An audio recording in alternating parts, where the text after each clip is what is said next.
Recently, you played this DAN course, the Epsilon 1-key convert. This is the worst 1-key map that has ever been created. Of course, you did not know this. This was your first foray into the 1-key game mode. But that is, in fact, the case. This is a terrible map. It is actually just a convert of the 4-key Epsilon into 1-key. They just put all the notes in one column and called it a day. But 1-key is actually a rich game mode with a rich history. And if you allow me, I would like to explain that today. Starting off with where it all began, the 1-key Mania free-for-all hosted by didnt and Digital Hypno. This was a convert competition, so all the maps were just standard converts that were being put into 1-key. So it wasn't necessarily the most advanced mapping of all time. There was no mapping to be had. But Jay, who won the tournament, had an idea for another 1-key tournament. This one was much better. This was the real deal. It was badged, and it was fully custom mapped. It was even so good that they did a second one. This time I was in this tournament. I was LS Ham at the time, and it was a very, very fun time. Again, custom mapped, again badged, but this time there was a custom song from Billy Moto and Dictate, two fantastic featured artists. This was actually played in match in the bracket reset grand finals tiebreaker, and that was a fun time. Now, as you're about to see, I did miss on the last note, which means that I should never play the game again. But alas, it was a fun time. So, what happened from there? I had an idea. I said we should rank this because leaderboards are a fun part of OSU. It's a game. It's a competitive game. And I feel like all of the communities, no matter how small, should be able to have leaderboards that they compete on. And we were precluded from this because only 4 through 10 key at the time was allowed to be ranked. So I said, I made a post, and I did this at 3 a.m. It wasn't very well thought out. But I was like, hey, let's rank all of the supported key modes. Now, this was met with a lot of dissent. People had an idea about 1-key and 2-key, and to some extent 3-key, that was in their mind. And a lot of it does seem to originate from that video that you saw of the Epsilon 1-key convert. This person says you can pull out a massage gun and just go to town on your spacebar, and that's and you're just gonna win. Which is not how it works. You get like 80%, you get terrible accuracy, and that only works on a shit map, which would never get ranked anyways. But that's the idea that people had of the game mode. Now, no shade to Shadowstar. You know, this is the overall, that's just the example that I picked, but everybody was very misinformed about 1-key. So we said, some people were like, let's get an example, right? We don't know what 1-key rankability would even look like. So if you get a ranking criteria and an example set, then maybe we can go from there. So we're like, okay, yes, we would be so happy to. But tragedy struck when they just closed it. They marked the proposal invalid before we even had the opportunity to share these things.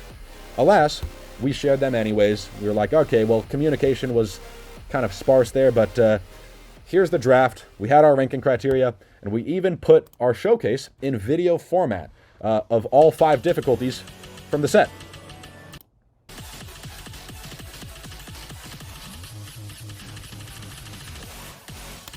Very fun times. Gameplay courtesy of myself. I gotta shout myself out there because I worked very hard on the FC for the expert difficulty. But regardless of our loss on the ranking battlefield, we pushed on undeterred. We were able to get a set loved, which is, it's not what we were hoping for, but it is nice to have some leaderboards. We did Joke 3, and that went pretty well. It even had a custom song from Zuna and Satchi, which was very good. You can see the playstyle, because the actual playstyle is not a massage gun. It is alternating with 2 hands on 1 key. We did a 1-key World Cup, which was ruled by Japan, who I don't even think that they lost a point throughout the entire tournament because they're just absolutely insane. Both Grape Tea and HZ, those were the 2 top players in Joke 3, and they teamed up. Then we did a little mapping competition for full sets. So all of the full sets that you're seeing here were all for the competition. That was very nice. We got a lot of high quality maps out of that. But the coolest thing that we did was make an actual Dan course, because the Dan course that was converted from 4-key was absolutely terrible. And we wanted something that actually showed off, you know, the various skill sets and could actually kind of measure skill in 1-key. Now, it is kind of in a work in progress state. We will be revisiting it at some point, but it is decent. And it was very fun to do. It was actually like an ARG where there was like a zip file. And you had to like solve puzzles to get through the next phase of the Dan to like discover the next phase. And you had to like input a password that you could get by sending the project like manager, which was Jay, your score. And if you passed the Dan, you could get to the next one. It was a really cool thing, which was very fun. And it culminated in Ikigai, which was a Dan course. Let me turn this down so I can hear myself. You have Iconos as the intro song here, but there were 4 artists and 4 custom songs. Mine was the Rice pick, which is just short notes, no long notes or holds. Frums had the long note pick, which was also very polyrhythm based. Billiamoto, the speed pick, which is another Rice pick, but it's focused on speed rather than technical ability. And then Zuna, the hybrid, which is kind of a combination of all 3 of those. It was a very, very fun thing to be a part of, and we worked pretty hard on it. And it was a cool thing to put it out, because Grape T kept, you know, every time we'd put out a hard map, he would just get like a 98 on it, and he could only get a 93 on Ikigai, so there you go. We also have a compilation now of all of our custom songs, because there were 10 custom songs. We had a bit in the earlier stages of the Dan project, so there were 10 custom songs from the Dans and a few from elsewhere. And you also see Skyphos, or 2-key Yphos, or whatever you want to call that, at the bottom there. And that was from the next thing that we did, Sparks' 2-key event, because 1-key was not enough. Now, 2-key is an interesting one, because it actually can be played a couple of different ways. You can do, we call that one on the left is DDKK from Taiko, and the one on the right is KDDK from Taiko. And so basically those little stumps are fingers. So the left one, you have your 2 shift keys, and you can just alternate on each of them. And then the right one is like shift and control, or like shift and enter, and you kind of like do that sort of deal. And it's very fun. I really prefer DDKK. That was kind of what everybody used, because that really lends itself to like people who are familiar with Mania. Here's kind of an example of what like a Grand Finals long note map, because a lot of people think it's like Taiko, but it actually plays way different. So here's a bit of an example. It's a banger song, banger song.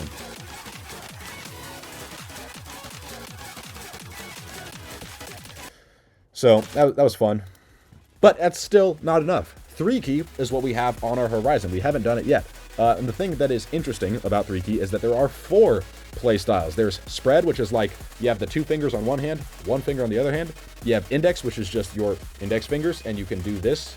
It's kind of like playing like Dance Dance Revolution with your fingers. The 4-finger spread is interesting because you basically, both of your index fingers are on the middle key. So that one, you can kind of double up like 1-key and alternate on that. The other ones on the outside just have 1 finger. And then one-handed, which is just like this. There's also freeform, which is kind of like sound voltex. You kind of just do whatever based on what pattern is happening. And so that's going to be something that's very interesting to pursue and experiment with. But I'm going to be doing that tournament in probably 2026. So there is a blossoming low-key mode community and much more to discover than just the 1-key Epsilon Dan with a massage gun. This is not a dig at anybody, not the person who made the Dans, not the guy who made the video, not you for seeing it and playing along. Everything was just in good fun. But it does kind of put a damper on the reputation of 1-key. So I just wanted to come in here and kind of make this video and kind of clear up what we are really about in the 1-key community. And I also wanted to offer you a shot at redemption. And we are going to incentivize this. You see, for every Dan you complete, your prize doubles, starting at $2. So if you only beat the first Dan, if you only clear with a 96% the first Dan, get $2. But if you make it through all of them, you get over $65,000.